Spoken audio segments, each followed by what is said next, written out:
ಪ್ರಭು ಯೇಸುವಿನಲ್ಲಿ ಅನುಗ್ರಹಿತರಾದ ಪ್ರಿಯರೇ, ಬಹಳ ಪ್ರಾರ್ಥನೆಯಿಂದ ಆಗಿರೋಣ. ದೇವರ ವಾಕ್ಯ ಆಲಿಸುವ ನಮ್ಮನ್ನು ಪವಿತ್ರಾತ್ಮರೇ ಅಭಿಷೇಕಿಸಿರಿ ಎಂದು ಪ್ರಾರ್ಥಿಸೋಣ. ದೇವರಲ್ಲಿ ಇರುವ ಭಕ್ತಿ ಅದು ನಮ್ಮ ಜೀವನದ ಒಂದು ದೊಡ್ಡ ಭಾಗ್ಯವಾಗಿದೆ.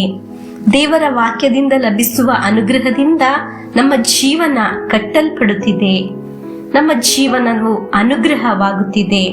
ನಿರೀಕ್ಷೆಯಿಂದ, ಪ್ರಾರ್ಥನೆಯಿಂದ ದೇವರ ವಾಕ್ಯವನ್ನು ಆಲಿಸೋಣ. ಜ್ಞಾನೋಕ್ತಿಗಳು 14ನೇ ಅಧ್ಯಾಯ 26 ಮತ್ತು 27ನೇ ವಾಕ್ಯವನ್ನು ಆಲಿಸೋಣ.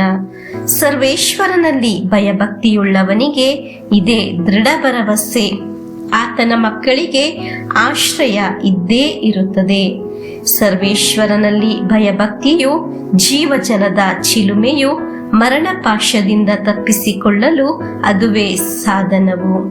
ಪ್ರಿಯರೇ, ದೇವರ ಮೇಲೆ ಇರುವ ಭಕ್ತಿ ಒಂದು ತಲೆಮಾರಿಗೆ ಆಶ್ರಯವಾಗಿರುತ್ತದೆ. ಪ್ರಾರ್ಥಿಸುವ, ದೇವರ ವಾಕ್ಯ ಆಲಿಸುವ ನನ್ನೆಲ್ಲ ಪ್ರಿಯರೇ, ದೇವರ ವಾಕ್ಯ ಆಲಿಸುವುದರಿಂದ ನಿಮ್ಮ ಮಕ್ಕಳಿಗೆ, ನಿಮ್ಮ ತಲೆಮಾರಿಗೆ ಅನುಗ್ರಹವಾಗುತ್ತದೆ.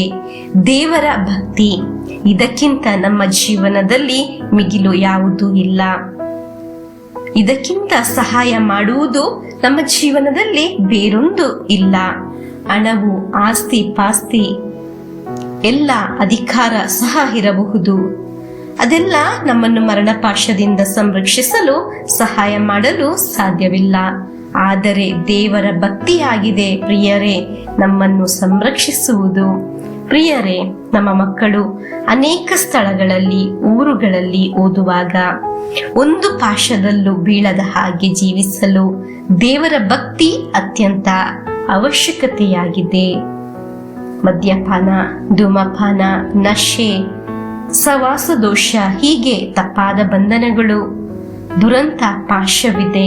ಇದರಿಂದ ರಕ್ಷಣೆ ಹೊಂದಲು, ಆಶೀರ್ವಾದದಿಂದ ಮುಂದೆ ಸಾಗಲು ದೇವರ ವಾಕ್ಯ ನುಡಿಯುತ್ತಿದೆ, ಪವಿತ್ರ ಗ್ರಂಥ ನುಡಿಯುತ್ತಿದೆ. ದೇವರ ಭಕ್ತಿ ಬೇಕು. ಆಮೇನ್. ದೇವರ ವಾಕ್ಯ ಆಲಿಸುವುದು, ಧ್ಯಾನಿಸುವುದು, ದೇವರ ಮೇಲೆ ಇರುವ ಪ್ರೀತಿ, ಭಯ, ಅದಾಗಿದೆ ನಮ್ಮ ಜೀವನದ ರಕ್ಷಣೆ. ಗಮನಿಸಿ ಪ್ರಿಯರೇ, ದೇವರ ವಾಕ್ಯ ಆಲಿಸುವುದು, ಬರೆಯುವುದು, ಕಳಿಸಿಕೊಡುವುದು, ಮರಣ ಪಾಶದಿಂದ ಸಂರಕ್ಷಿಸಲು ದೇವರು ನಮಗೆ ಇದರಿಂದ ಸಹಾಯ ಮಾಡುತ್ತಾರೆ. ಪ್ರಿಯರೇ, ದೇವರ ಭಕ್ತಿ ದೃಢ ಇರುವ ಬಲಿಷ್ಠವಾದ ಒಂದು ಆಶ್ರಯವಾಗಿದೆ.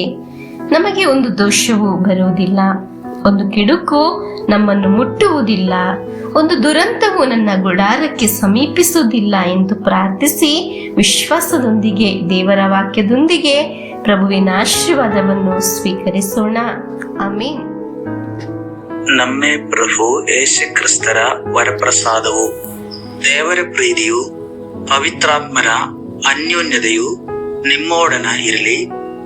ರೋಗದಿಂದ, ಅಪಘಾತದಿಂದ, ವಂಚನೆಯಿಂದ, ನಿರಾಶೆಯಿಂದ ಸ್ವರ್ಗದ ದೇವರು ನಿಮ್ಮನ್ನು ಅದ್ಭುತವಾಗಿ ಸಂರಕ್ಷಿಸಲಿ.